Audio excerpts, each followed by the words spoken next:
Good morning, everyone. Today, I welcome all of you in the sixth lecture on semiconductor on behalf of Suraj Group of Schools. And we will summarize the lecture today with the things which we have already covered in the previous classes. तो आप अपनी notebook में भी अभी तक के lecture को मात्र एक पेज में इस तरीके से समराइज कर सकते हैं। अब ये चीजें डायरेक्ट तो समझ में आनी नहीं थी, इसीलिए तो हमने इतने बड़े बड़े कॉन्सेप्ट्स की बात करी है। तो देखिए, हमने इंट्रिंसिक सेमीकंडक्टर, एक्सट्रिंसिक में से एन टाइप सेमीकंडक्टर और पी टाइप सेमीकंडक्टर को यहाँ पर समराइज किया। एन टाइप की बात करें तो पेंटावेलेंट इंप्यूरिटी ऐड करते हैं। पी टाइप की बात करें तो ट्राइवेलेंट इंप्यूरिटी ऐड करते हैं। पेंटावेलेंट इंप्यूरिटी में जो एटम्स होते हैं उनके आउटर मोस्ट ऑर्बिट में 5 इलेक्ट्रॉन होते हैं, और ट्राइवेलेंट इंप्यूरिटी में जो आउटर मोस्ट ऑर्बिट होते हैं उनमें 3 इलेक्ट्रॉन होते हैं। तो लाइक इंट्रिंसिक सेमीकंडक्टर का केस अगर आप देखो तो जितने कोवेलेंट बॉन्ड ब्रेक करते हैं उतने इलेक्ट्रॉन और होल के पेयर्स जनरेट होते हैं। यहाँ पर आप देख सकते हो इस डायग्राम में हमने इलेक्ट्रॉन और होल के पेयर्स को शो किया हुआ है, और कोई एक्स्ट्रा कैरियर आपको नहीं दिखेगा। उसके बाद एन टाइप सेमीकंडक्टर में हमने इंप्यूरिटी ऐड किया पेंटावेलेंट। इसमें जो पेंटावेलेंट एटम होते हैं इनकी टेंडेंसी होती है कि ये अपने फिफ्थ इलेक्ट्रॉन को क्रिस्टल में डोनेट कर देता है, इसलिए इसको क्या कहते हैं, डोनर इंप्यूरिटी। और जो ये एनर्जी लेवल मैंने डिफाइन किया था ईडी से, इसे कहते हैं डोनर एनर्जी लेवल या डोनर इंप्यूरिटी लेवल। इसमें क्या होगा कि अब जैसे ही टेम्परेचर राइज होगा तो जो फिफ्थ इलेक्ट्रॉन है पेंटावेलेंट एटम के, पहले ये रिलीज होते हैं और साथ साथ कुछ एक कोवेलेंट बॉन्ड भी ब्रेक करते हैं, एंड इससे जो इलेक्ट्रॉन निकलता है वो कंडक्शन बैंड में पहुंच जाता है और होल अपने वैलेंस बैंड में रह जाता है। इसीलिए यहाँ पर हम देख सकते हैं कि जो इलेक्ट्रॉन का कॉन्सेंट्रेशन है वो होल के कॉन्सेंट्रेशन से बहुत ही ज्यादा है। और फिर हमने ये भी लिखा था कि इलेक्ट्रॉन का कॉन्सेंट्रेशन कितना हो जाएगा, तो जो डोनर कॉन्सेंट्रेशन होता है इसके अप्रोक्सीमेट हो जाता है, क्योंकि बहुत high value of addition of pentavalent atoms किए जाते हैं यहाँ पर। फिर एन टाइप में हमने देखा था कि इलेक्ट्रॉन जो है, current flowing in the n-type semiconductor was dominated by the flow of electrons। तो यहाँ पर हमने देखा ये फ्लो ऑफ इलेक्ट्रॉन की वजह से था। सिमिलरली पी टाइप सेमीकंडक्टर में हम ट्राइवेलेंट इंप्यूरिटी ऐड करते हैं, इसके पास ऑलरेडी होल्स अवेलेबल होते हैं। लाइक बोरोन एटम की बात करूं तो इसके आउटर मोस्ट ऑर्बिट में 3 इलेक्ट्रॉन है, तो चौथा जो स्पेस है वो वैकेंट है। तो फोर्थ स्पेस के सामने जो सिलिकॉन एटम होगा वो अनस्टेबल रहेगा, तो वो खुद को स्टेबल करने के प्रयास में जैसे ही टेम्परेचर बढ़ के कोवेलेंट बॉन्ड ब्रेक करने के बाद इलेक्ट्रॉन जनरेट होगा, तो पहले वो इलेक्ट्रॉन जाएगा किसके पास, तो ट्राइवेलेंट एटम के पास, और उससे क्या होगा, जो नेबर में सिलिकॉन है उसके साथ ये कंबाइन होकर के कोवेलेंट बॉन्ड बना लेगा, जिस वजह से आप देख सकते हो कि नंबर ऑफ होल्स जो है यहाँ पर ज्यादा है with respect to the number of electron. तो देखिए hole concentration is much greater than the electron concentration. फिर होल किस वजह से है, तो होल है ट्राइवेलेंट इंप्यूरिटी को ऐड करने की वजह से, और हम ट्राइवेलेंट इंप्यूरिटी ह्यूज अमाउंट में ऐड करते हैं, यहाँ पर acceptor concentration is almost equivalent to the hole concentration. और फिर जो इस केस में करंट डोमिनेट करता है पी टाइप में, वो किसकी वजह से, होल के शिफ्टिंग की वजह से करंट का एग्जिस्टेंस होता है। यहाँ पर तो क्या है, current mainly due to electrons, current mainly due to holes, and in case of intrinsic current is equally because of hole as well as electron.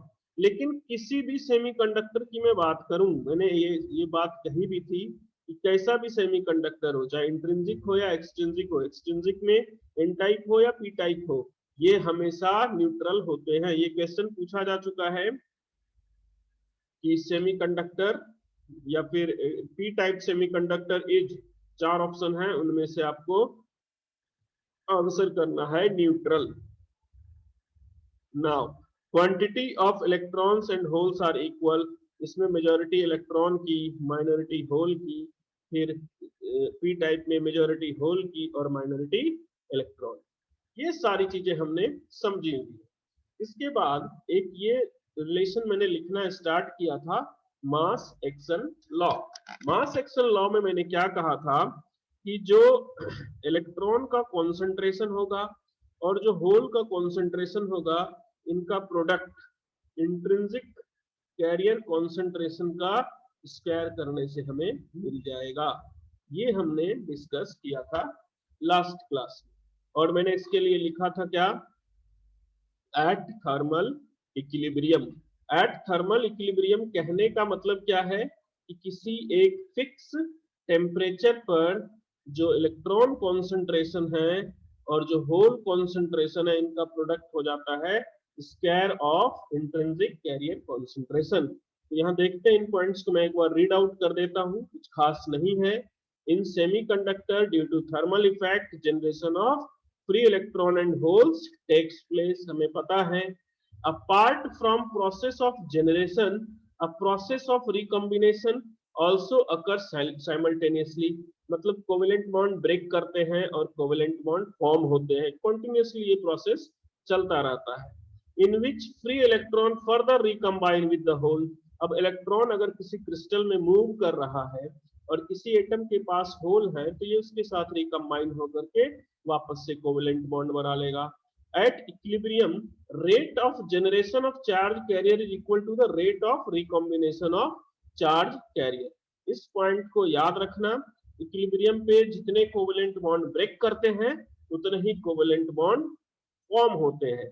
यही कहा गया यहाँ पर, at equilibrium rate of generation of charge carriers is equal to the rate of recombination of charge carrier. और उसके बाद recombination occurs, recombination का मतलब क्या होता है, formation of covalent bond. Recombination means formation of covalent bond. और generation का मतलब क्या हो गया, जनरेशन ऑफ चार्ज का मतलब ब्रेकिंग ऑफ कोवेलेंट बॉन्ड, है ना। The recombination occurs due to electron colliding with the hole, हमें पता है कि कोवेलेंट बॉन्ड कैसे बनेगा। लार्जर वैल्यू ऑफ Ne और NH, higher is the probability of their recombination. जितने ज्यादा इलेक्ट्रॉन कॉन्सेंट्रेशन होंगे और जितने ज्यादा होल के कॉन्सेंट्रेशन होंगे, उतने ज्यादा चांसेस होते हैं इसके रिकम्बाइन होने के। इसके बाद की चीजों को आप ऐसा छोड़ दो, ये आउट ऑफ आर्ट सिलेबस है, फिर भी मैंने यहाँ लिख दिया है तो आप इसको एक बार पढ़ लेना जरूर से। अब देखो होता क्या है, ये जो मास एक्शन लॉ, अब हम थोड़ा अपनी स्टडी पर आते हैं। मास एक्शन लॉ के बारे में पूछा जाता है कि इसका यूज क्या है, why do we use this mass action law. तो मैं यहाँ पर एक लाइन में लिखूंगा, to find the minority carrier, to find the minority carrier concentration in case of extrinsic semiconductor। जो, अब ध्यान से मेरी बात को सुनना, आगे क्वेश्चन है उससे और अच्छे से समझ में आएगा।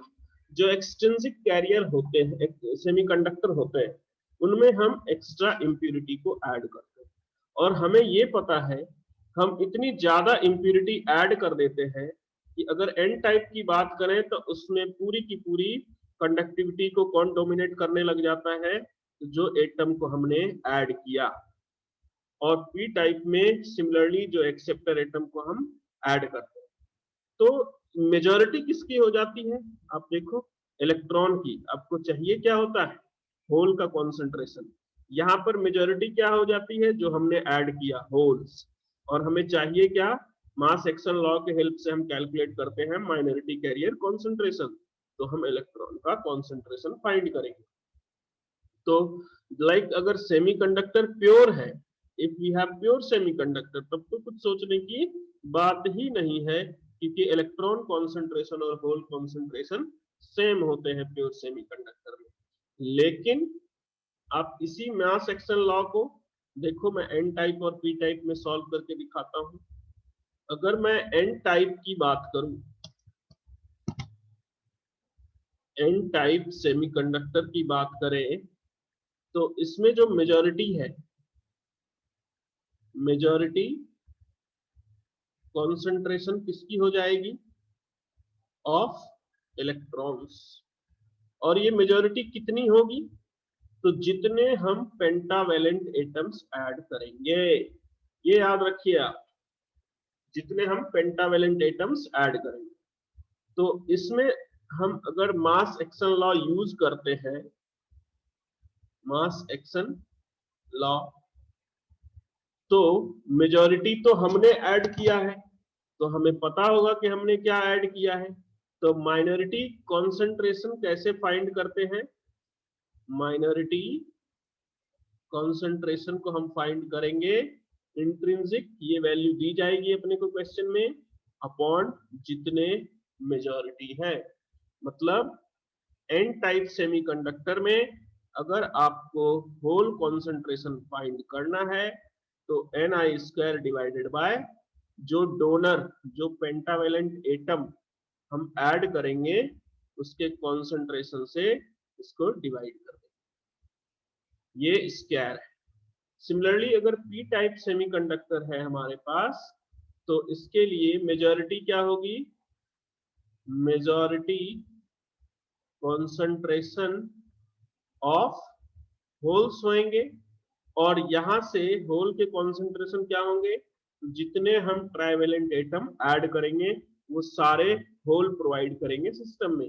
फिर आप यहां पर यूज करोगे मास एक्शन लॉ, तो यहां से जो इलेक्ट्रॉन है वो माइनॉरिटी हो जाएगा, तो इलेक्ट्रॉन के कॉन्सेंट्रेशन को हम फाइंड करते हैं Ni² अपॉन Na। तो ये दो बेसिक से फॉर्मूले हो जाते हैं अपने पास। अब देखो, खैर आगे बात करते हैं, हमने ऑलरेडी लिखा हुआ है। कुछ एक क्वेश्चंस को यहाँ पर समझिए। इन क्वेश्चंस को समझाने के लिए हम थोड़ा सा एक कॉन्सेप्ट की और बात करते हैं, मतलब फोटोन एक्साइटेशन। मैंने आपको स्टार्टिंग में ही क्या कहा था कि हमारे पास ये सेमीकंडक्टर इतने सेंसिटिव मटेरियल होंगे कि इसका एक्साइटेशन, यहाँ से इलेक्ट्रॉन को एक्साइट करना इन एटम से बहुत आसान होगा, है ना, इजी एक्साइटेशन होगा, like thermal excitation, photon excitation. अगर मैं फोटोन एक्साइटेशन की बात करूं और सेमीकंडक्टर में इंट्रिंसिक लेता हूं, इंट्रिंसिक सेमीकंडक्टर लेता हूं, एक्साइटेशन का मतलब क्या है कि किसी लाइक एटम के कंडक्शन वैलेंस बैंड से इलेक्ट्रॉन को फ्री करके कंडक्शन बैंड में पहुंचाना, this is called the excitation. तो अब देखो, मैं यहाँ पर आपको थर्मल फोटोन एक्साइटेशन यहाँ पर करके दिखाता हूँ। लाइक ये वाला जो गैप है कंडक्शन बैंड से वैलेंस बैंड का, this gap is the energy gap, ये है Eg, एनर्जी गैप। अब क्या है कि हम फोटोन जब फॉल कराएंगे ऑन द प्योर सेमीकंडक्टर, तो जो फोटोन की एनर्जी होती है क्या? Hf। अगर ये सफिशिएंट है तो ये कोवेलेंट बॉन्ड को ब्रेक कर देगा और इलेक्ट्रॉन आ जाएंगे अपने पास वैलेंस बैंड से कंडक्शन बैंड में। तो इंट्रिंसिक सेमीकंडक्टर में फोटोन के एक्साइटेशन के लिए क्या होना चाहिए? Hf should be greater than equals to the energy gap of the semiconductor। समझ में आ गई होगी आपको बात। अभी यही चीज मैं एक्सट्रिंसिक सेमीकंडक्टर में करूं, एक्सट्रिंसिक सेमीकंडक्टर में मैं फोटोन के हेल्प से अगर रिलीज करना चाहता हूं इलेक्ट्रॉन को, तो लाइक इसमें दो केसेस बन जाते हैं अपने पास, एक एन टाइप हो जाता है और दूसरा पी टाइप हो जाता है। एक्साइटेशन का मतलब क्या है कि इलेक्ट्रॉन को रिलीज करना, है ना, इलेक्ट्रॉन को रिलीज करना। अब इलेक्ट्रॉन को मैं रिलीज कहां से कर सकता हूं? तो डेफिनेटली कोवेलेंट बॉन्ड से। तो आप देखो, या फिर जो पेंटावेलेंट एटम हम यहाँ पर ऐड करते हैं। तो एन टाइप सेमीकंडक्टर में अगर इस फोटोन के हेल्प से, मतलब एच एफ, जो लाइट हम इस पर फॉल कराएंगे, अगर यहाँ से इलेक्ट्रॉन जंप करके डोनर लेवल से एक्साइट हो जाए, डोनर लेवल आयोनाइजेशन जो हमने कहा था, तो हम क्या कहेंगे इसे, कि ये फोटोन एक्साइटेशन है। इसकी वजह से इसमें, तो एक्सट्रिंसिक सेमीकंडक्टर में, या फिर पी टाइप सेमीकंडक्टर में आप लाइट फॉल कराते हो और कोवेलेंट बॉन्ड यहां से ब्रेक करके ये जो डोनर लेवल में फोटोन, एक्सेप्टर एनर्जी लेवल में जो फोटोन रखे हुए हैं, फोटोन है, इनके साथ रिकम्बाइन हो जाता है। मेन काम हमारा क्या है, फोटोन को रिलीज करवाना। ये एक्सेप्टर एनर्जी लेवल और ये डोनर एनर्जी लेवल।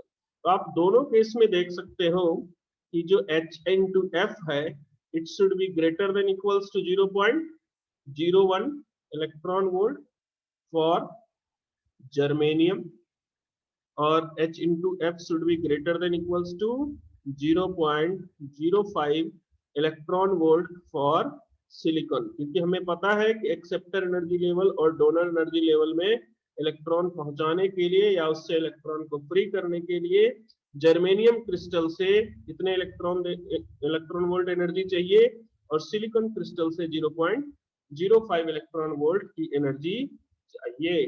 तो इसके बाद हम आगे बढ़ते हैं, कुछ एक क्वेश्चंस करते हैं। आपको अच्छा लगेगा कि आपने जो पढ़ा है उसको आप सॉल्व कर पा रहे हैं। तो क्वेश्चन देखते हैं। The energy of a photon of sodium light, lambda दिया गया है कितना, 5890 एंगस्ट्रॉम, 589 नैनोमीटर को आप एंगस्ट्रॉम में लिख सकते हो, equals the band gap of semiconducting material. मतलब कि इन्होंने कहा कि जो सेमीकंडक्टिंग मटेरियल है, इसका जो बैंड गैप है वो किसके कॉरेस्पॉन्डिंग है, तो इस वेवलेंथ के कॉरेस्पॉन्डिंग, दिस एनर्जी Eg। तो आपसे पूछा गया the minimum energy required to create electron hole pair. तो आप देखो यहाँ पर मिनिमम एनर्जी कितनी चाहिए इलेक्ट्रॉन होल पेयर क्रिएट करने के लिए, H इंटू एफ। तो आप यहाँ पर फाइंड करोगे। First part, you will do what, the minimum energy required to create the electron hole pair Hc by lambda। तो सिंपली आप Eg क्या लिख सकते हो, 12357 या फिर 12400 अपॉन 5890, ये एंगस्ट्रॉम में पुट किया तो आंसर किसमें आ जाएगा, इलेक्ट्रॉन वोल्ट में। और मैं इसके आंसर बता दूं आपको, 2.1 इलेक्ट्रॉन वोल्ट आ जाएंगे। आप इसको सॉल्व करके देख सकते हो। उसके बाद हमसे क्या पूछा गया कि वैल्यू बताइए E बाई के टी की वैल्यू। तो E बाई के टी आपको बता दूं, ये थोड़ा नया फैक्टर लगेगा आपको। एनर्जी क्या है, ये मिनिमम एनर्जी जो हमने यहाँ पर रिक्वायर्ड है इलेक्ट्रॉन को फ्री करने के लिए। तो E इज 2.1, इलेक्ट्रॉन वोल्ट को जूल में कन्वर्ट कर दो। के क्या है, बोल्ट्जमैन कांस्टेंट। बोल्ट्जमैन कांस्टेंट की वैल्यू होती है 1.38 इंटू 10⁻⁻23 जूल पर केल्विन, और टेम्परेचर की वैल्यू 300 केल्विन। तो इन सब को आप पुट करोगे तो E बाई टी की वैल्यू आएगी आपके पास 81। तो आसान सा सवाल है। आप नेक्स्ट क्वेश्चन को करो solve. I will give you the time in this case and I will wait for your answers. I'm giving you 30 seconds। क्या है क्वेश्चन में, पी टाइप सेमीकंडक्टर है जिसका acceptor energy level 57 milli electron volt, ऊपर है किससे, valence band से। तो देखो डायग्राम अगर बनाए हम यहाँ पर, तो एक्सेप्टर एनर्जी लेवल ये है और वैलेंस बैंड की एंडिंग यहाँ पर हो रही है। तो ये वाला जो गैप है, ये गैप मेरे को दिया गया है कितना, 57 milli electron volt. So what is the maximum wavelength of light required to create a hole? Hole को क्रिएट करने के लिए यहाँ से कोवेलेंट बॉन्ड ब्रेक करेगा और यहाँ के होल के साथ ये इलेक्ट्रॉन जाके रिकम्बाइन हो जाएगा। तो आप देखो यहाँ पर क्या करोगे, 57 मिली इलेक्ट्रॉन वोल्ट, 10⁻⁻3। इसको बहुत अच्छे इसको इलेक्ट्रॉन वोल्ट में कन्वर्ट कर दिया और Hc आ जाएगा 12400 अपॉन लैम्डा। तो जब आप इसको सॉल्व करोगे तो लैम्डा आएगा एंगस्ट्रॉम में और आंसर आपका हो जाएगा, सॉल्व कर लेना, 217100 इसके आसपास in angstrom. Good Bhavna, correct answer. Now solve this question. I will read out the question and I will solve along with reading the question. A silicon specimen is made into a p-type semiconductor by doping an average one indium. indium क्या होता है? Trivalent atom होता है। Indium is trivalent atom और इस indium को add करके हम क्या बना रहे हैं? पी टाइप सेमीकंडक्टर बना रहे हैं। अब देखो ये इंडियम की जो एडिंग है, 1 इंडियम एटम पर दिस मच ऑफ सिलिकॉन, मतलब एक क्रिस्टल है जिसमें सिलिकॉन के डेंसिटी दे गई है 5 × 10⁻28 और इसमें इंडियम को ऐड किया जा रहा है। इंडियम को ऐड किया गया 1 इंडियम पर 5 × 10⁻7 सिलिकॉन एटम। आप देखिए, मतलब इतने सिलिकॉन एटम में एक इंडियम को ऐड किया गया। तो यहां से आपसे क्या पूछा गया? If the number density of atoms in the silicon it is given, find the number of acceptor atom. तो इंडियम तो ट्राइवेलेंट है, ट्राइवेलेंट को ही तो हम कहते हैं क्या? Acceptor atoms. तो ये नंबर ऑफ एक्सेप्टर एटम्स पर क्यूबिक सेंटीमीटर में हमसे पूछा गया और ये सारा किसमें दिया गया है? पर मीटर क्यूब में। Okay, this density is given in पर मीटर क्यूब। तो आंसर करने से पहले हमें इसे चेंज भी करना होगा पर सेंटीमीटर क्यूब में। तो देखिए क्या करें, सीधा सा सवाल है, number of acceptor atom will B, तो टोटल सिलिकॉन कितने हैं? 5 × 10⁻28। इनमें एक इंडियम ऐड किया पर 5 × 10⁻7 सिलिकॉन एटम। साधारण गणित, और यहां से आपके पास आंसर आ जाता है 10⁻21 acceptor atoms per metre cube. इसको सेंटीमीटर क्यूब में आंसर करना है आपको, तो 10⁻6 से डिवाइड कर दीजिए, तो 10⁻15 पर सेंटीमीटर क्यूब। आप देखो कि ये इतना ह्यूज होता है कि हम पूरे के पूरे कंट्रोल अपने हाथ में ले सकते हैं सेमीकंडक्टर की कंडक्टिविटी का, because as the manufacturer we will be providing the impurity atoms to the pure silicon or pure semiconductor. Now solve this question. ये क्वेश्चन आप कर सकते हैं solve. I'll give you 1 minute complete.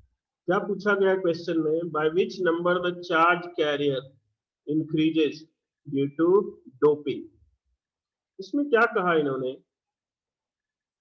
कि electron और whole के pair है already 300 kelvin पर हमें दे दिए गए हैं 7 × 10⁻15 पर क्यूबिक मीटर। इतने इलेक्ट्रॉन होल पेयर का मतलब क्या है कि 300 केल्विन तक टेम्परेचर पहुंचता है तो इतने कोवेलेंट बॉन्ड ब्रेक हो जाते हैं। उसके बाद इन्होंने एंटीमनी को ऐड किया विद द रेशियो 1:10⁻7। तो एंटीमनी क्या है? एक डोनर एटम है, पेंटावेलेंट एटम है ये। तो यहां से एंटीमनी की वजह से, जो पेंटावेलेंट एटम होने की वजह से, it is called the donor impurity. So donor concentration can be calculated using the carrier concentration of silicon atom, that is 5 × 10⁸ 28, and 1 antimony is added per 10⁷ silicon atom. इसका मतलब ये कितना आ गया? 5 × 10⁻21 पर क्यूबिक मीटर। और हमें पता है कि इनिशियली चार्ज कैरियर कितने हैं, इनिशियली टोटल चार्ज कैरियर कितने हैं, तो जितने इलेक्ट्रॉन हैं उतने होल हैं। इसका मतलब ट्वाइस ऑफ 7 इंटू 10⁻15, मतलब इनिशियल कैरियर कॉन्सेंट्रेशन है 14 इंटू 10⁻15 पर मीटर क्यूब। और फाइनली क्या हो गया, फाइनली कैरियर कॉन्सेंट्रेशन की मैं बात करूं तो कैरियर कॉन्सेंट्रेशन जब हम डोपिंग को ऐड करते हैं तो इक्वल हो जाता है, मतलब इसको अप्रोक्सीमेट करके हमने लिखा है एनडी के इक्वल। तो इसको आप ऐसे ही रहने दो, इक्वल टू 5 इंटू 10⁻21 पर मीटर क्यूब। आपको क्या फाइंड करना है, factor by which the number of charge career increases. तो आपको जब फैक्टर फाइंड करना है तो आप क्या लिखोगे, कितने से चेंज हुआ 5 into 10⁻21 new value of carrier concentration minus old value of carrier concentration divided by old value of carrier concentration 14 into 10⁻15। आप इसको सॉल्व करना। और मैं आपको पहले बता दूं कि ये सब जो क्वेश्चंस होते हैं ये मेनली ऑर्डर के टर्म में सवाल पूछे जाते हैं कि ऑर्डर क्या होगा। जब आप इसको सॉल्व करोगे तो ऑर्डर आ जाएगा आपके पास 1.8 इंटू 10⁵ इस फैक्टर से इंक्रीज हो गया, मतलब 10⁵। ऑर्डर क्या आ गया, 10⁵। ये होगा आंसर। देखो ये क्वेश्चंस इसलिए हैं कि आप कॉन्सेप्ट को समझ सको, है ना। इतना ज्यादा डिटेल में क्वेश्चन आपसे नहीं पूछा जाएगा, थोड़ा बहुत बेसिक तो रहेगा, इतना जान लो। Now pure silicon atom at 300 kelvin has equal electron and hole concentrations, ये दिया गया है। इक्वल इलेक्ट्रॉन और होल कॉन्सेंट्रेशन का मतलब ये क्या है, इंट्रिंसिक कैरियर कॉन्सेंट्रेशन। ये आपको तुरंत पहचानना पड़ेगा। इंट्रिंसिक का मतलब मैं आपको बता चुका हूं प्रीवियस लेक्चर्स में, आप अपने नोटबुक को ओपन करके देखना। Now doping by indium, indium की डोपिंग करते हैं और इतने, इंडियम क्या है, इंडियम एक ट्राइवेलेंट एटम है, तो इसकी जो कॉन्सेंट्रेशन होगी इसको हम क्या लिखेंगे, एक्सेप्टर कॉन्सेंट्रेशन। तो आपसे पूछा गया कि इलेक्ट्रॉन के कॉन्सेंट्रेशन को बताएं। अभी अभी मैंने आपको मैं दिखा दूं कि डिस्कस किया था आपके सामने मास एक्शन लॉ। इसमें Na दिया गया है और इलेक्ट्रॉन के कॉन्सेंट्रेशन के बारे में पूछा गया, और ये क्वेश्चन बहुत ज्यादा पूछे जाते हैं आपके केस में। 1.5 10⁻16 ये डायरेक्ट कैलकुलेशन है, डिवाइडेड बाय 3 इंटू 10⁻22।